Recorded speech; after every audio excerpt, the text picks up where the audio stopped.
everyone, it's Ted from Consumer Cellular, the guy in the orange sweater, and this is your wake-up call. If you're paying too much for wireless service, you don't have to keep having that nightmare. Consumer Cellular has the same fast, reliable coverage as the leading carriers for up to half the cost. So why keep spending more than you have to? Seriously, wake up and call 1-888-FREEDOM or visit consumercellular.com. Savings based on cost of Consumer Cellular single line 1, 5, and 10 gig data plans with unlimited talk and text compared to lowest cost single line postpaid unlimited talk, text, and data plans offered by T-Mobile and Verizon January 2024.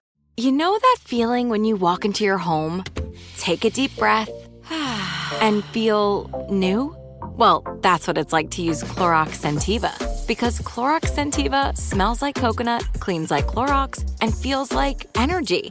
It'll elevate any cleaning routine to not just clean, but also make every room smell like a tropical coconut getaway. Discover how Clorox Scentiva's powerful clean and refreshing scents can transform your space.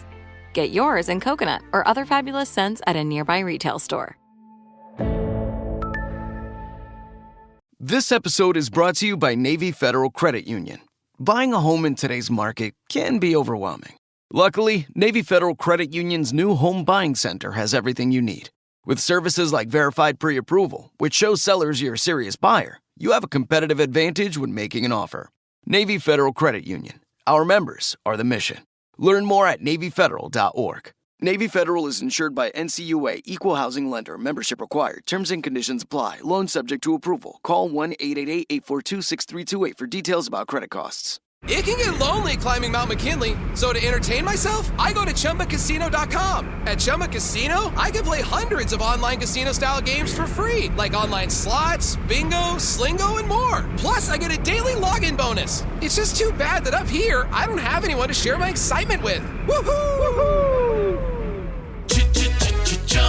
Live the Chumba life. Anytime, anywhere. Play for free now at ChumbaCasino.com. VGW Group. No purchase necessary. Void where prohibited by law. See terms and conditions. 18+. Odoo is business management made so simple, a kid could explain it. Sometimes business software can't talk to other programs. But Odoo, funny word, has every program from CRM to HR to accounting in one platform. It should cost a lot, but it doesn't. So you should use Odoo because they save you money. Odoo makes a lot of sense, but doesn't cost a lot of sense. Sign up now at odoo.com. That's ODOO.com. Good job. Thanks. Episode 441, How to Thrive Without a Budget. Welcome to the Frugal Friends podcast, where you'll learn to save money, embrace simplicity, and live a richer life. Here are your hosts, Jen and Jill. Hey friends, Jill here with a quick apology that the audio for this episode will not be to the highest standards we're all used to. We were testing our video setup and the audio files were corrupted in the process. We thought it wasn't worth recording, and hopefully the lower quality doesn't detract from all the frugal stuff we're about to discuss. Not to fear, we will get our audio back up to impeccable shape so you can hear every joke and every tip with clarity. And stay tuned for some of that video we're testing. Welcome to the Frugal Friends podcast. My name is Jen. My name is Jill.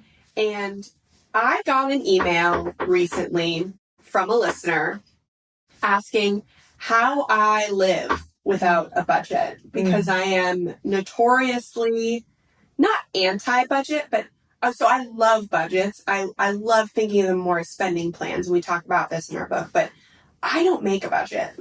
And so how does that work for me? What do I do instead?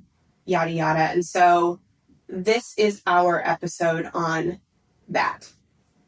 And Jill is pro budget. I do. I love to have a plan. Although I can understand all of it too. Like what you've described as far as where you've come to with money is you still do have a plan. You're just very aware, I think, of your spending and your parameters that you don't have to be deeply in the weeds with it. We'll get to that. And I am not the only personal finance expert out here telling people to make a budget who does not themselves keep a budget. And we'll talk about like the alternatives in this episode that other people do, but some people will be honest about it like I am, and some people will not. I'm just going to throw that out there. We did ask in the friend letter. So if you got the friend letter, frugalfriendspodcast.com, we put a lightning round in every newsletter that we send out. And a lot of times they coincide with an episode that we're doing. So I asked, do you make a spending plan monthly? And the majority of you, 50% of you, did say, yes, I am tracking and planning every dollar. Then the second place was sorta, depends on the month. And a decent amount of you are saying, nope. Yeah. Nope, I don't budget.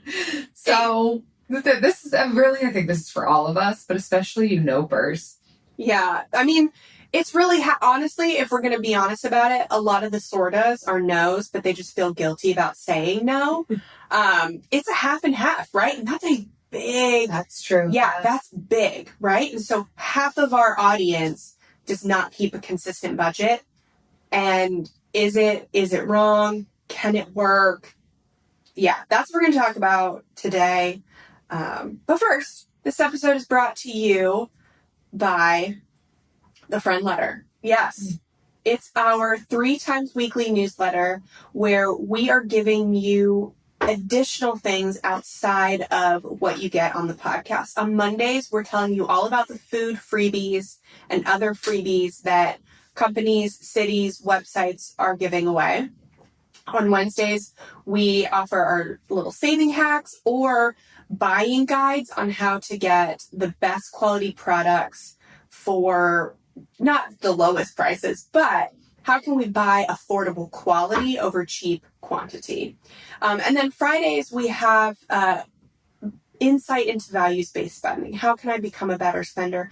And that's a lot of the wisdom you're going to take with you if you want to move away from budgeting, or if you've already moved away from budgeting and you want to know how to make it work for you instead of work against you. And then the last Friday of every month, we have our budget planning guide. So if you do make a budget, the last Friday of the month is for you because it's a reminder of all the things to budget for. We've got a big money move that you should make every month just to keep on track with your finances. So frugalfriendspodcast.com and sign up for the friend letter. It's free. Yeah, that's the best part of it. Absolutely. You just get more from us. So to get into this article, we're only going to look at one. This comes from Healthy Rich. It's titled, You Don't Need a Budget, How to Manage Your Money with Ease and Joy, by a friend of ours, Dana Miranda, which is exciting. Dana was one of my editors at The Penny Hoarder, which is a personal finance website I used to write for. And she has recently written a book that will publish in December called You Don't Need a Budget. Go figure. Right? And great. And she asked me to endorse it, and I did because I think what Dana is doing, the voice she has in personal finance, she's been a personal finance writer for a while, and she brings she fills a gap that personal finance has had. So healthyrich.co is her website where this article is found, and it's great. Neither you nor her nor others in this space who are saying you don't need a budget are saying you don't need to be aware of your money or learn to manage your money well. It's kind of, we're getting into a little bit of the minutia with what all of that means. Some of it is just vernacular and kind of approaches, but I think the overall message here is that there is flexibility in the way that this looks. But I do like how the article starts off with talking about what money management is and the top 5 things that matter when it comes to managing our money. And this was really helpful for me too, just to kind of get that foundational piece again of this is really what we need to be concerned about when it comes to our money, whether or not we kind of get into the weeds on a budget the way that, might be perceived. That's the way that you budget. So the 5 things that you want to be taking into consideration when managing money is your debt. So that includes student loans, mortgages, credit cards, just kind of any type of debt that you may have. That's going to need to come into the equation. Commitments is the second thing. So that includes the things that you have committed your money to, like your bills that you're paying regularly. The third thing is saving. So this is building up a nest egg for either future big spending, unexpected costs, retirement, you name it. Saving is a third category that we need to be paying attention to.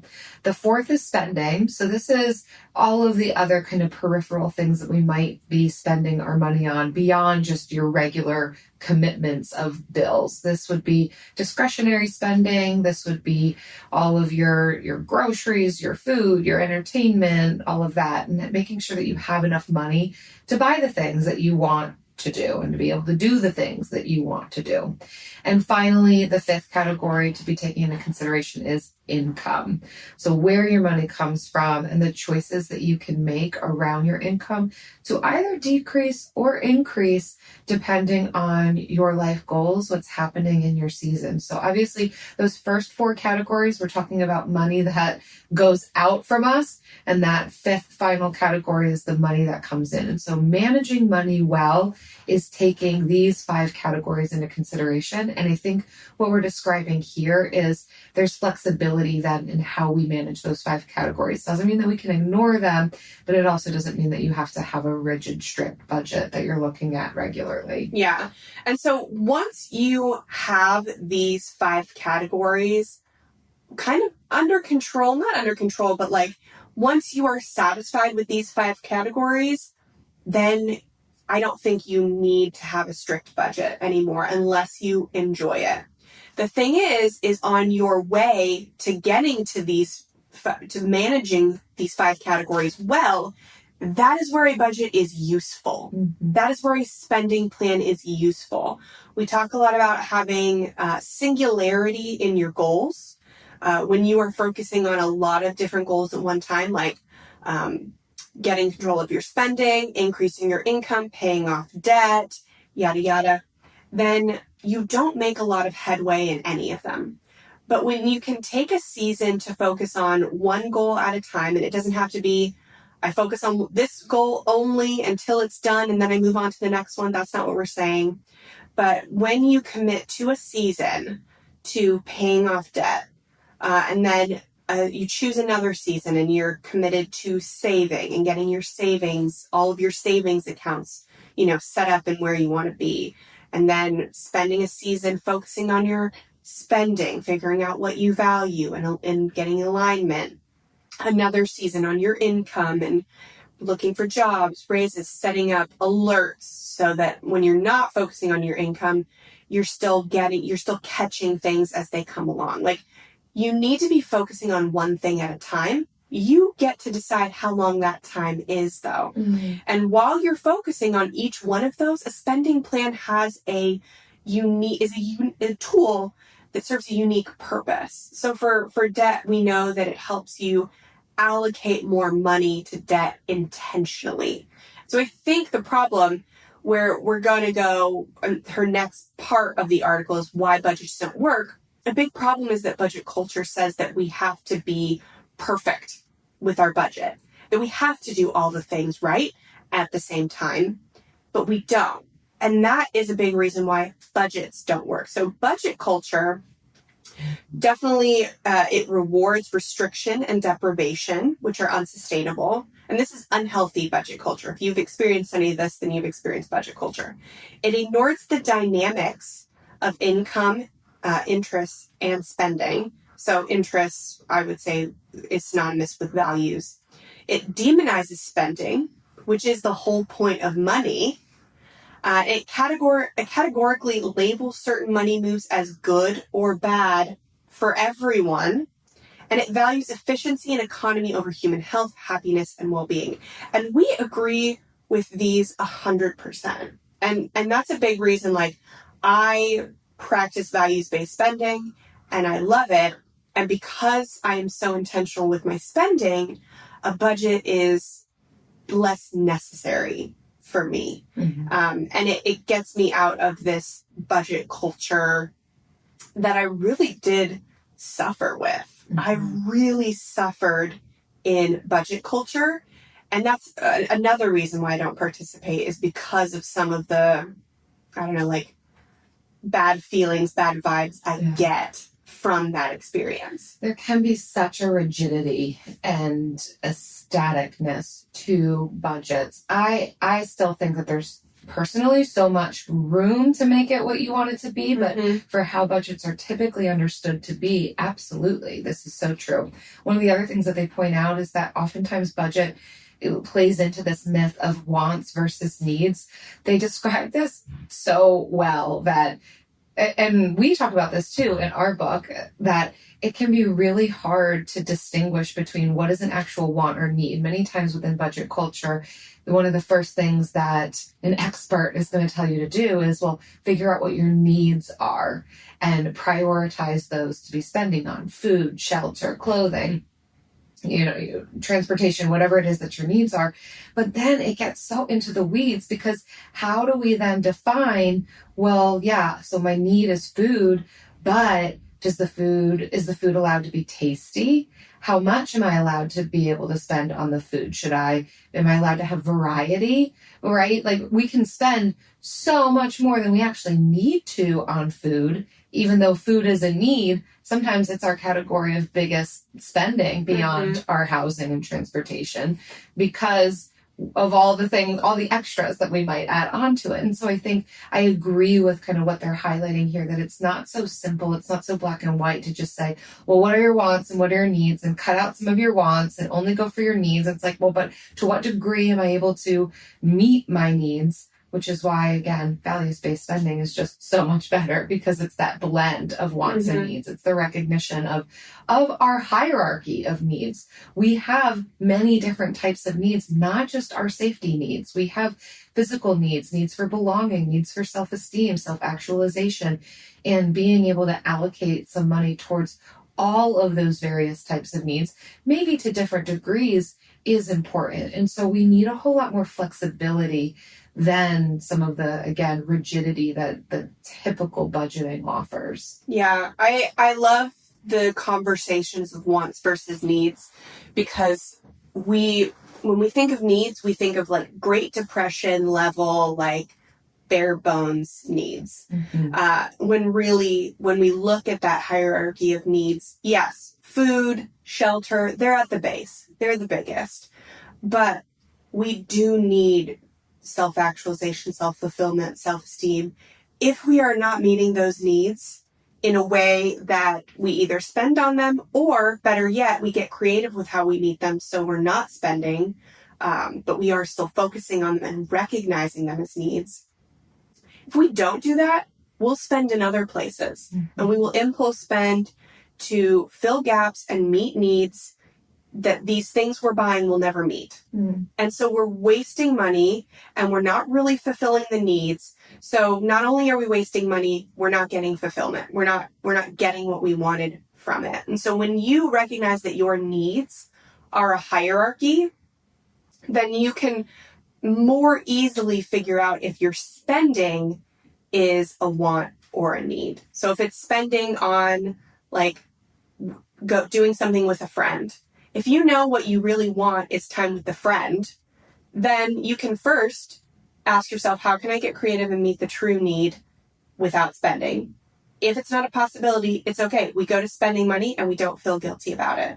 But we know we're going to get what we want from that transaction, right? And so then it also helps us separate wants from needs with physical things, because so often we say we quote unquote need something when we really want it.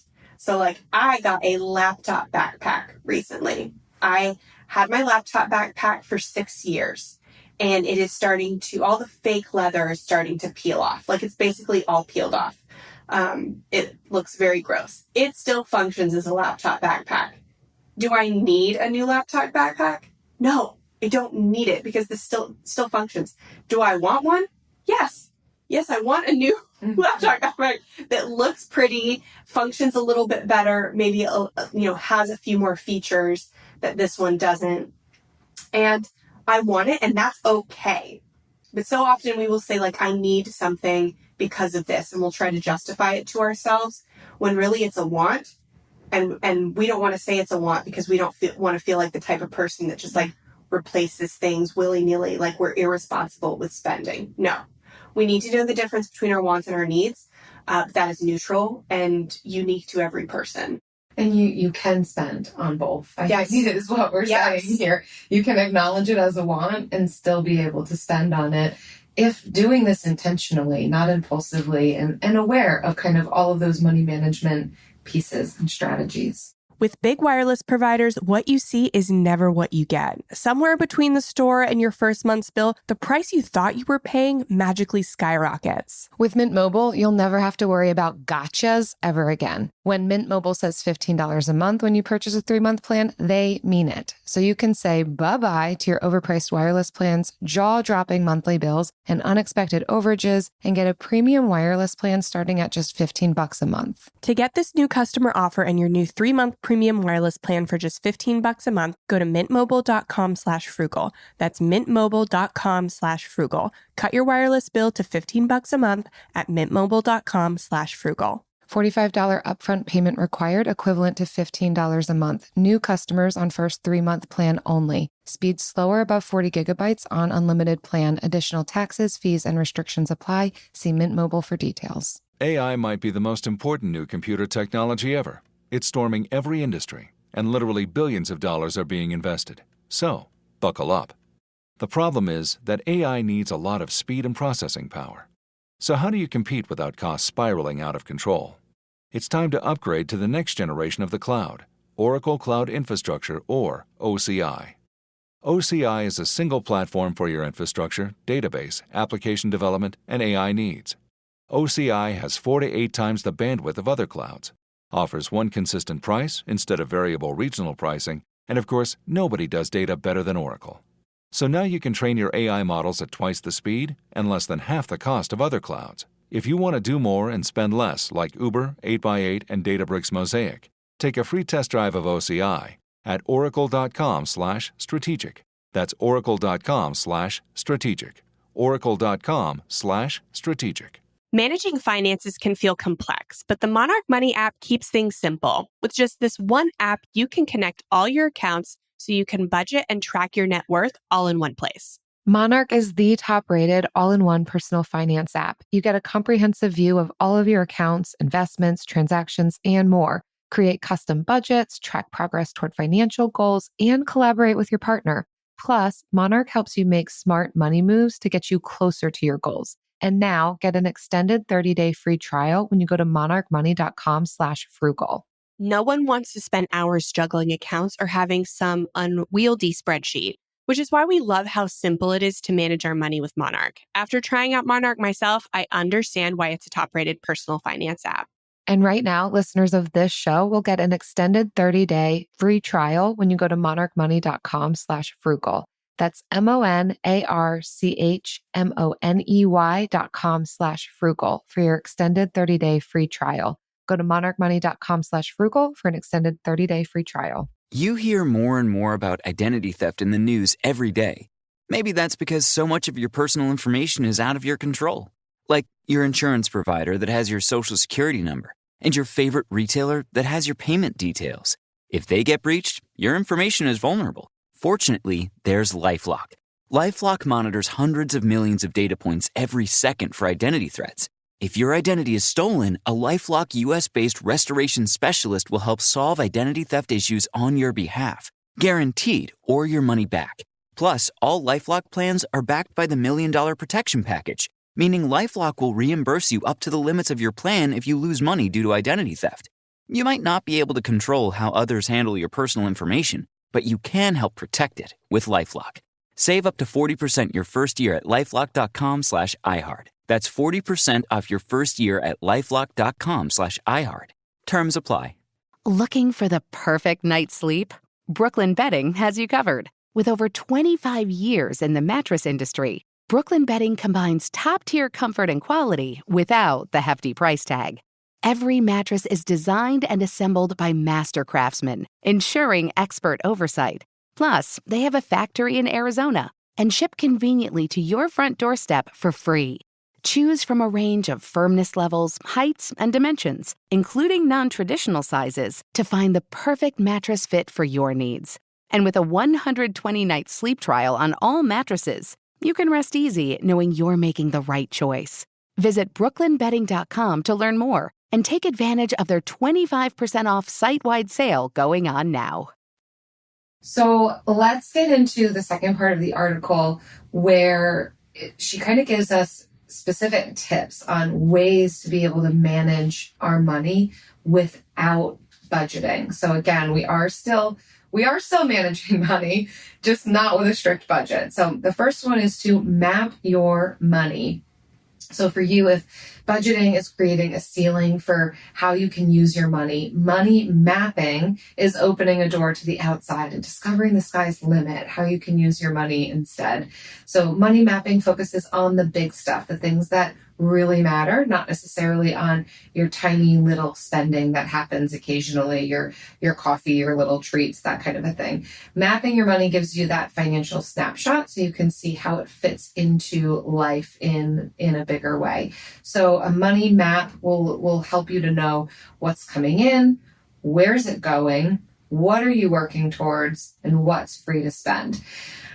Personally, this does feel like just a little bit of vernacular, right? Like instead of calling something a budget, we call it a spending plan. Instead of calling it a budget, she's calling it money mapping. Like there is no world where, at least in the beginning, we're not going to sit down, be aware of our money, aware of our transactions, and potentially have some sort of document or piece of paper in front of us where we are figuring out, how is this all going to work for my income to my expenses, what comes in and what goes out? We have to be aware of it if we're going to manage money well. You just don't have to call it a budget.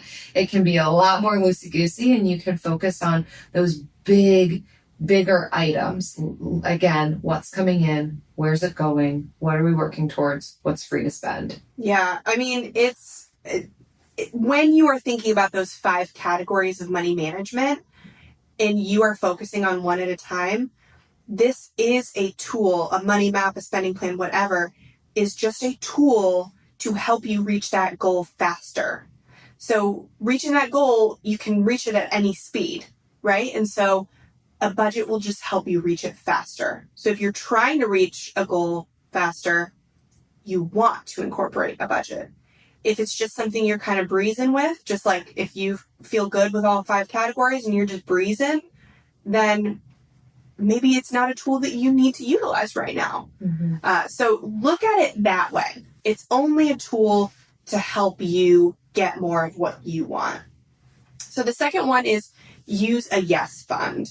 And so Dana says her yes fund strategy for money management is basically a metaphorical bucket for your spending money that has no limit.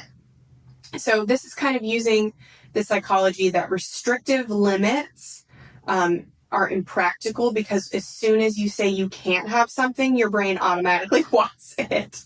So let's work with our brain instead of against it and create these metaphorical buckets that have no limit. So this is this psychological instance, or this point, is a big reason why our book is called Buy What You Love Without Going Broke. Mm-hmm. Because we realize that as soon as you restrict yourself, you want to spend money in alignment with that restriction versus your values.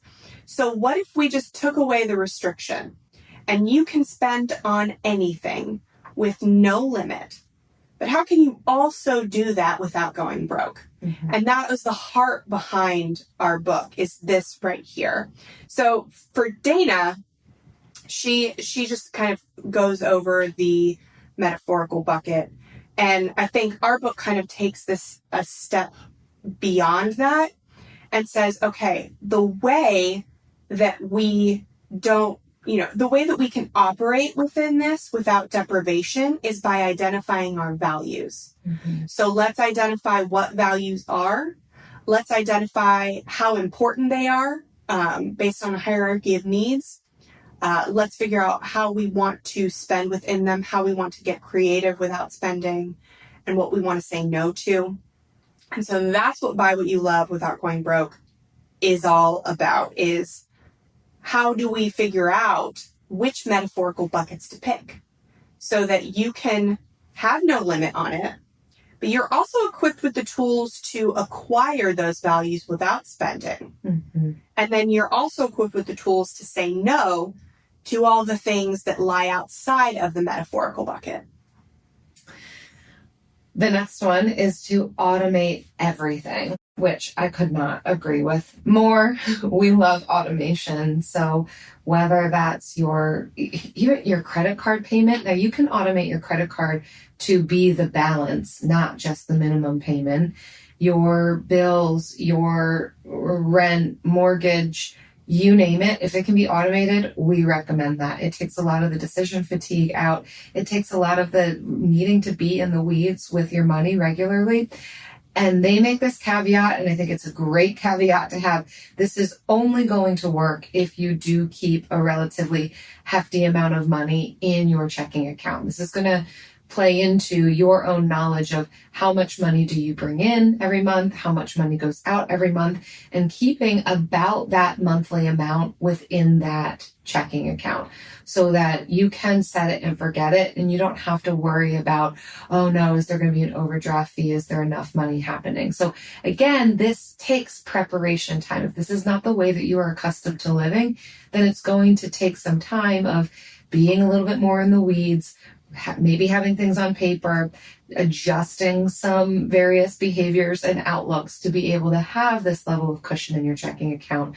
But then it creates the space to be able to be less involved with the money on a day-to-day basis when you know my regular bills that come out, there's enough money in the account for that continuously. Mm-hmm. I am going to skip down to number 5. And that's keep a diary temporarily. So coming back to the money management part where a spending plan will help you achieve your one goal faster. I think before you keep a budget is not step 1. And that's what a lot of people get wrong when they're saying, how do I start managing my money? You start with a budget? No, you don't start with a budget. First, you start with a 90-day transaction inventory, which we talk about in our book. I just think Dana and ours books are just so synergistic, which is why I keep mentioning ours. But you first start with 90-day transaction inventory. And then once you have done that and you look at, okay, this is what I have spent on. This is what I'm prone to spending on. This is where I'm prone to spending on it. This is when I'm in this kind of mindset or this mood or I'm feeling this way, this is what I spend money on. And you're learning more about yourself without judgment. First we do that. Then we keep a spending diary temporarily.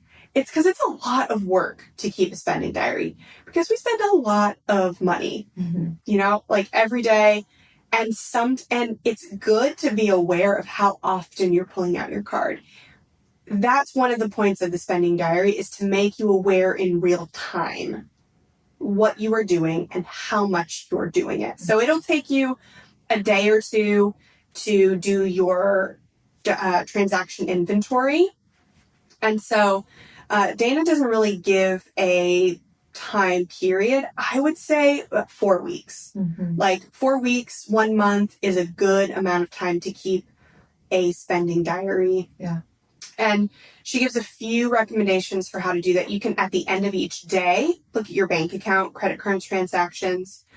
You can do it in real time. You can do it once a week, if that's something. I would say if you're going to do it those first 4 weeks, try to do it either in real time or at the end of each day. Mm-hmm. I'm not saying unless you're doing this longer term to do it every 5 to 7 days. But write it down. Mm-hmm. Pencil or pen and paper in a notebook you already have. Don't buy a new notebook for this. On scrap paper that you already have. Or your notes app. Yeah, for 4 weeks. Then, once we do this, then we start a budget. Mm-hmm, mm-hmm. That's when you can make a realistic budget, a realistic spending plan, a realistic money map, whatever. That's when you can start to make one that's realistic, that's going to work for you, that is not going to create more shame and guilt. Yeah. I'm going to combine 6 and 7 because I think that they go in tandem, and it is get to know your money mindset and name what matters to you. So first, when we talk about money mindset, you know us, we love this. We love to start with our thoughts and our emotions before we move to our behaviors. And so we wholeheartedly agree with Dana on this one of understanding where we've come from and where we want to be going. So how we view our money, the way that we make it, how we spend it, what incentivizes us to spend our money, what just incentivizes us in general. Before we can change any money habits or behaviors, we really have to understand what's going on in our minds around this. You've heard us talk about getting curious with ourselves. That curiosity can absolutely be blended into that money diary that's happening. The 90-day transaction inventory can really help us understand, how are we viewing money? How are we approaching it? What do our behaviors say about our money mindset? To understand ourselves with a very neutral lens, that none of this is right or wrong, good or bad. It just is. There could be some shifts that we might want to make, but we don't have to be so concerned about that just yet, but just to understand what's our money mindset and then what matters to us. As we're understanding what we're spending on, what our money mindset is, what are we then seeing is most important to us, so that we can then be engaging in some of that conscious spending, that values-based spending on the things that truly matter when we need to spend on those things. Again, many times we can meet our needs, various levels of needs, not just our safety needs, without needing to spend money. But that's going to take that internal work of what's my mindset? What do I value? What's coming in? What's going out? It's going to be asking these questions and really getting our bearings around this before we really can be a little bit more hands-off with things. We got to put in some of this initial upfront work of exploring the way that we think and perceive and how that informs our decision-making and our behaviors. The next one for me is pay yourself first. And this is what most of your favorite personal finance experts are doing. It's the method, it's the favorite method of your favorite personal finance expert. There we go. It's spending on all of your commitments, paying all your debts, so your mortgage, car, whatever, paying all your bills, doing all your retirement savings and your sinking funds, getting all that done and automated on the same day as your payday if you can. We don't do it all on payday. We just have it figured out that it gets done. But getting all of that out of there first and knowing how much you have left over, and then you can spend it any way you want. You can spend it any way you want throughout the month. Once you've paid yourself first and you have invested in all of those categories to manage your money well, then you get to spend whatever's left however you want, down to zero, whatever. And so this was really great for me to discover and practice, because I was the type of person that always had to spend down to zero. If there was money in my account, I had to spend it. And it was when we started paying off debt and that money, just as soon as we got it, went to debt, or the budgeted amount went to debt, that I felt the same way. I felt like I was spending down to zero. It didn't pain me as much as I thought it would to not have that money. And what really pained me was the restriction of having that money allocated places, and the confusion and the decision fatigue. But when it's just, it can go whenever, then I feel I'm much more free, more flexible. And that's the kind of person that I like to be in my money. Not in every place. Yeah. I'm in a sauna and I'm very particular in every single thing. I don't know why in some places I'm like that, but in my money, and I think it's just coming out of that budget culture. It affected me so negatively that I just want to have a lot of freedom in my money.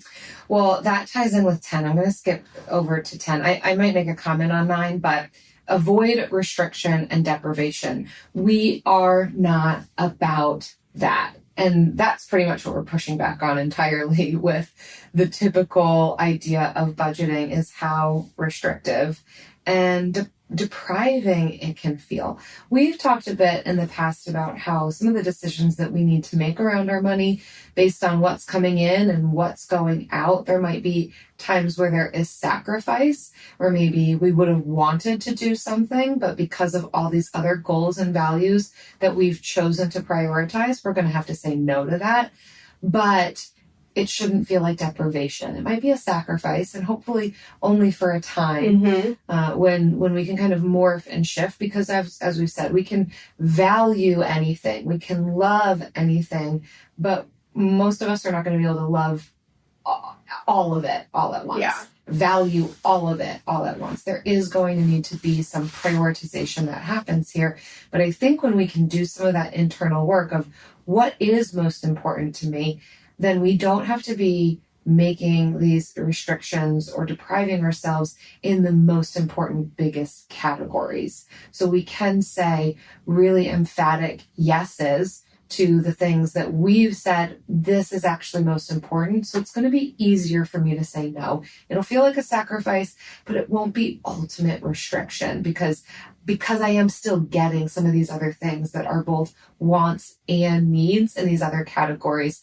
Then I can recognize I don't need it all. I don't need to collect it all. I'm able to say no to this because I know that I'm getting this higher priority, higher need met over here with my money. Yep.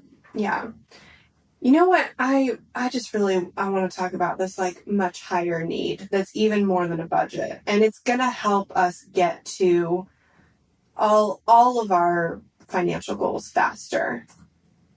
The bill of the week!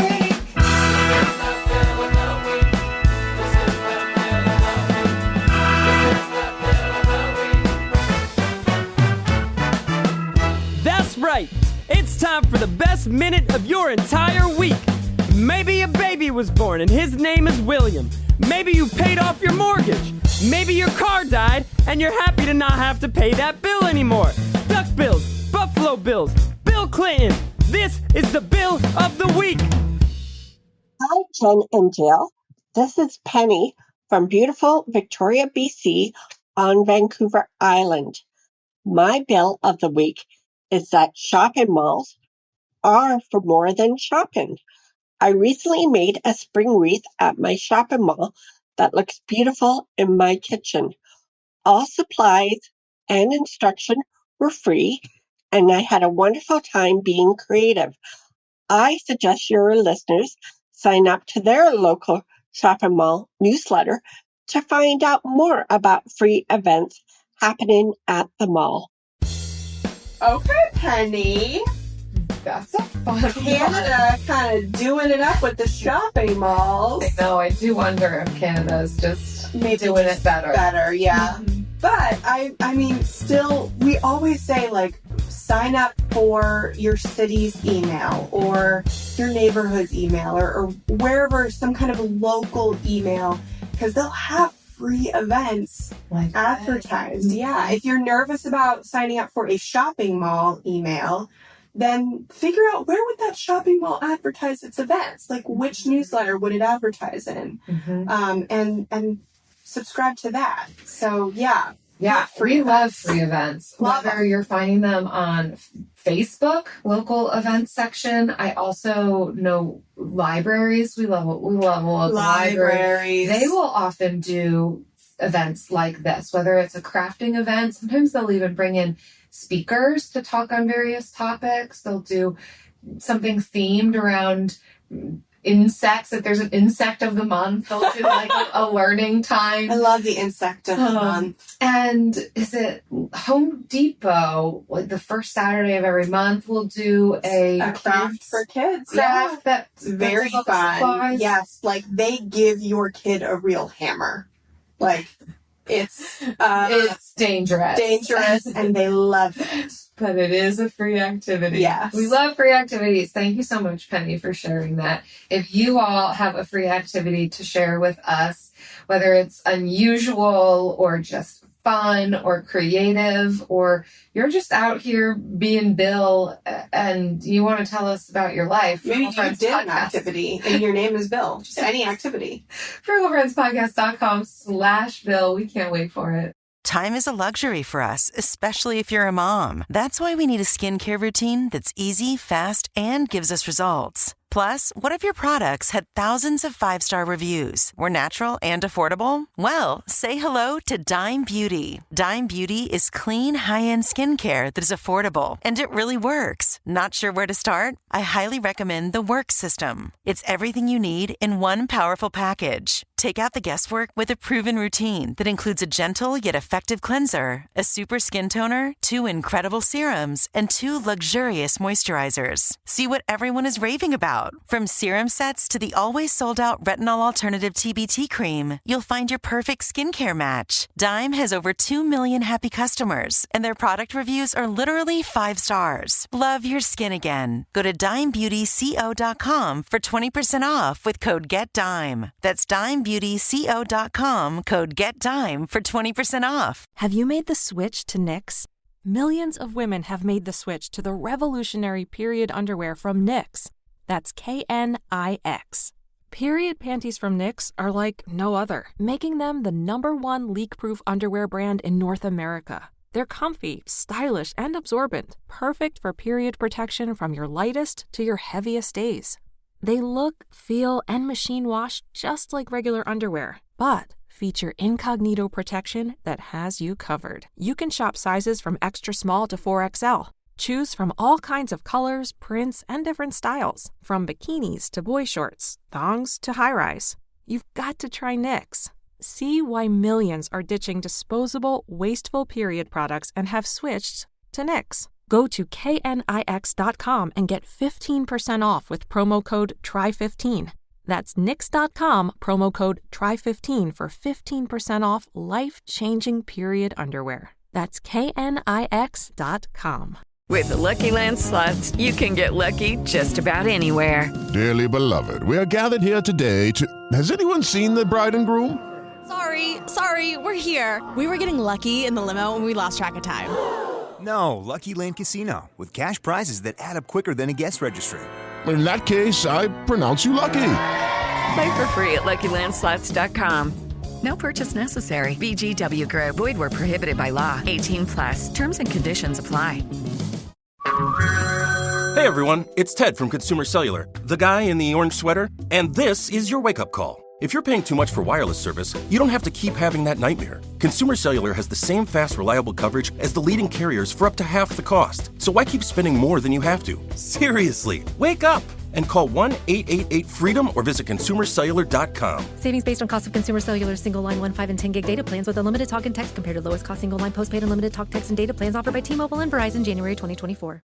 Zero Foxtrot isn't just a brand, it's a way of life. Founded and operated by veterans, Zero Foxtrot's unique apparel and gear echoes the grit of the warrior culture. Zero Foxtrot dedicates itself to producing content, honoring the sacrifices of forgotten heroes of the past, and connecting history to the present. Embark on a journey with Zero Foxtrot today at zerofoxtrot.com. It's not merely our products, it's about the ethos that we embody. Rugged, resilient, and timeless. And now it's time for the lightning round. All right. So in the last 5 years, what has changed about the way you manage money? And I might even, in the last, we've been hosting this for almost 6.5 years. Maybe what's changed about the way you manage money? You go first. So in the last 6.5 years, I have had 2 children. Oof. Right? And so I think I have become more aware of using money now versus hoarding it away for later. Yes, the saving. I am glad that we decided to focus on our retirement savings very strongly before we had Kai and Atlas. Because now I get to have all that money sit in our IRA and our IRAs and build compound interest. And I can feel more permission to spend money now that my kids are with me and they are at this age. And so that's why that's one of the reasons that I think focusing on individual financial goals in individual seasons one at a time is so valuable. And especially like investing, getting that season in as early as possible, so that compound interest can just grow for you. I think, like, honestly, we spend a lot more money, well, a higher percentage of our income now, because our income is actually lower. Just because with the book, we've cut out a large portion of, our income outside of the podcast, but we're happy, like it's intentional. And I do choose intentionally times where I could eat out. I choose to eat at home so that I have the freedom of using that money elsewhere, like at Disney. Yes. That's so great. Would you say that there ever was a time that you were more budgeting in like the typical way of a budget in like 6 years ago? Was that the case when you were paying off debt and stuff? Before we had kids, up until when we were paying off debt, it took us 23 months to pay off $78,000 of debt. We could not have done that in that amount of time, for better or for worse, without a budget. Like that budget, making that budget every month, keeping up with it every week was what allowed us to pay off our debt so fast. Like, we weren't making super high incomes. We never broke 6 figures combined when we were paying that off. But it was that laser focus on that one goal, and then also using the tool of a budget to just help with our laser focusedness. Focusedness? Yeah. Focus. Yeah, right. The word. So yeah, no, we needed it. And then after we did that, we went straight to investing and putting as much as we could into 401k and to IRAs. To the point 1 year, like, we only did this for maybe 2 years. Yeah, we only did this for 2 years. But at one point, one of those years, we maxed out both a 401k and 2 Roth IRAs. Wow. And that's a lot. I actually the HR at my work came to me and was like, you put 100% like of max of the 401k max. Like, are you sure? Did you mean to do that? Did you mean to do like 10% or 20%? I was like, no, I want to do all 19,000 for the year. And so, yeah, we were able to do that because that's what we were focused on. And we knew that doing this now for just a couple years and focusing on it for a couple years would have greater benefit in the future than anything else we could do. That's so great. And we knew we weren't like we weren't fire fanatics that wanted to retire in our 30s. But we did, embed ourselves in that community for a few years to get to the place where... If that message could be given to the people in their 20s, I feel like... now, you don't always have the level of income where this is possible, but I feel like more people do need to be aware of this, and that you're not necessarily locking yourself into doing that then forever. Right. If you're able to do it for a couple of years when you're pretty young and you don't have a whole lot of other commitments for your money, it can be so good. Potentially better than really going hard at paying off your debt when you're super young. Yeah. And it's hard for people in their early 20s to recognize that. If they do, more power to them, more power to you. But I think from 25 to 30, what a sweet spot. If those 5 years can just be spent paying off high interest debt, if you've got it, or avoiding it, ideally, and just investing, like focusing those 5 years on investing, it will be life-changing. life-changing. That's cool. Yeah.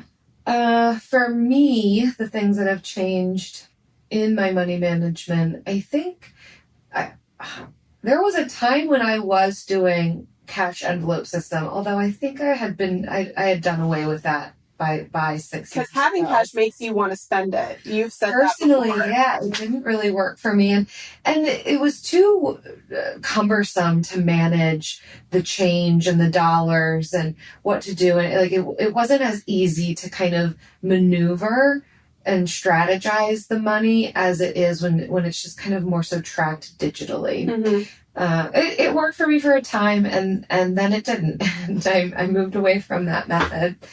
I would say, as far as kind of those top 5 things that correlate with money management between, debt, commitments, saving, spending, income, I think shifts have happened in all of those categories, which has required some shifting in my management strategies. So we became debt-free, I guess, about 6 years ago, I suppose, maybe 5 years ago.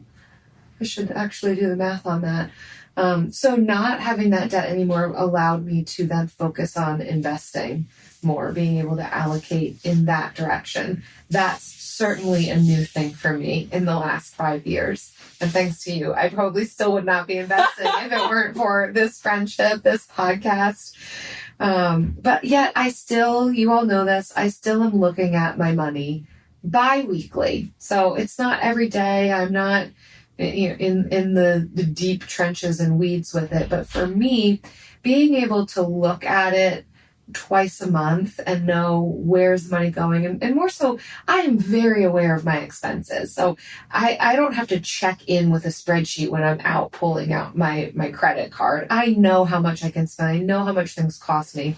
But being able to check in twice a month on it is what allows me to know how much can I allocate towards my sinking funds or my investment accounts for that month, because sometimes we do better in a certain category. And so because of that, I'm aware, I can move this money over into this account, or, that was a wrong charge and I can dispute that, or, you know what, let me negotiate this now. So for me, having that regular touch point is what I think really helps, but I am not super stringent with it. And thankfully I have gotten to a place where it doesn't feel restrictive. It's kind of fun to be able to see, what is my money able to do for me? Mm-hmm. Well, thank you so much for listening. And I hope that this has been inspiring to you to A, keep budgeting, because you won't have to do it forever and it will get you to your goal faster, or B, to not feel guilty because you're at a place where you feel confident in your finances and you don't have to budget every month. Like, you can do it every other month or whatever feels right to you. Like, as long as you feel confident about your money, the budget just is supposed to help you feel confident. If it doesn't do that, don't do it. We love reading your reviews as well. We so appreciate you listening to us, you leaving us a rating or review like this one from Jess Rag. The best of the best, 5 stars. I have been a listener of Frugal Friends for a while now and will continue to come back. Jen and Jill are honest, informative, and non-judgmental. I have felt fear and shame with the guy that everyone begins this journey with. But here, I feel empowered and like I actually am making progress. And even if that progress is sometimes small, finance topics can be big and scary, but Jen and Jill make it all make so much sense. Thank you. Oh my gosh. Jess Rack. Thank you. I love the quotes. The guy that everyone begins this journey with. Yep. We appreciate you, Jess. And so some of us moved beyond cash envelopes and into just no budgets. And we just let our freak flag fly. We just little harlots over here speaking poor gospel. If you enjoyed the show, please take a minute to leave a rating and review. It helps potential new listeners know what our show is all about. And if you're a harlot, then you know you're in the right place. This is for you. See you next time. Frugal Friends is produced by Eric Sirianni.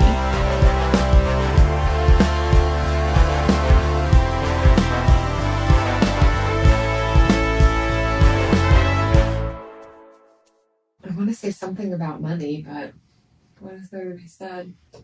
I know. Oh, we're at a loss for words on this after show. I don't have any more like spider stories to share with you. So. Oh well, I guess we're kind of burying the lead. What did we get in the mail this week? We so quickly forget. The adrenaline just goes so high and then just drops. If you're listening to this, you're wondering what our little lion cub is. It is the uncorrected proof or galley copy of our book, Buy What You Love Without Going Broke. If you don't know the name of it by now, I don't know what to tell you. And good news and bad news with it, folks. So bad news for us, good news for you. Both Jen and I, when we opened it and we put our grimy little hands on this book that we wrote, we were a little bit unimpressed with the bulk of it. Like, it was smaller. I wanted her to be girthier. I spent so much time working on this book, and that I wanted her to have more pages. It's not that thick of a book. It's not that thick. Which, good news for you, it'll be a quick read. So, also good news for you, it's less expensive than every other new book on the market. So, books are running $28 to $30 for a new book. Mm-hmm. Ours is $25. Yeah. 25 all day. And it's because it is thinner. So, you will be able to get through this book so fast, and so it's not like paper thin, it's still a book, but it's not super long, and it is beautiful, and I am holding my book, and now your hand is on top. Yes. Do you want to hold it? Oh, wow. And you are now holding your book. Yes. It is very fun to have the tangible copies see the words come to life, but apparently we didn't say all that much. we don't mince words. Like, we don't. True. We just say what it is, and then we're done with it. And then it was something our editor had like a problem with because we didn't put enough stories. And I was like, but I said it. She's like, well, say it in a story. And I was like, oh, you're so right. You're so right. There are stories. No, there are stories throughout. Some back to back, like, some from some of your favorite creators on the internet, and it's just beautiful. And we didn't get a video of the box opening because Travis was just like, "Oh, you got a package," and he just opens it up because we have no boundaries in our relationship, So he just opens it up. It's addressed to Jill, but it's mine now. Yeah, to us, it's addressed to both of us, and so he just opens it, and I was like, "That's my book. What are you doing?" And he's like, "Oh." He kind of feels like it's his book too, because he's so he is telling his students they'll get extra credit if they buy it. He's doing some not shady stuff, but shady adjacent stuff to encourage his students to pre-order the book, and they have. Wow. They are pre-ordering. They probably do need to read it. They do. Absolutely. 100% they do. Yeah. It's good for them. It's like a win-win-win. Yes. Mm-hmm. For all. We know best. BuyWhatYouLoveBook.com. With Amex Platinum, you can really be in the now. Access to Resi Priority Notify. Yes. 4 p.m. checkout with fine hotels and resorts booked through Amex Travel. We needed this. And dedicated card member entrances at select events. Let's go! Means you can focus on the present moment. That's the powerful backing of American Express. Terms apply. Learn more at americanexpress.com/withAmex. Card member entrance access not limited to Amex Platinum Card. Zero Foxtrot isn't just a brand, it's a way of life. Founded and operated by veterans, Zero Foxtrot's unique apparel and gear echoes the grit of the warrior culture. Zero Foxtrot dedicates itself to producing content, honoring the sacrifices of forgotten heroes of the past, and connecting history to the present. Embark on a journey with Zero Foxtrot today at zerofoxtrot.com. It's not merely our products, it's about the ethos that we embody. Rugged, resilient, and timeless. The all-electric Chevy Equinox EV combines everything you need when you're ready to go EV. Starting at $34,995, the 2025 Equinox EV-LT gives you an impressive balance of all-electric range, safety features for peace of mind, and effortless technology, including the 17.7-inch diagonal display screen, all at a price you'll love. The Chevy Equinox EV is the fun-to-drive, all-electric SUV that gives you what you need to do exactly what you want. The manufacturer's suggested retail price excludes tax, title, license, dealer fees, and optional equipment. Dealer sets final price. To learn more, visit Chevy.com/Equinox EV.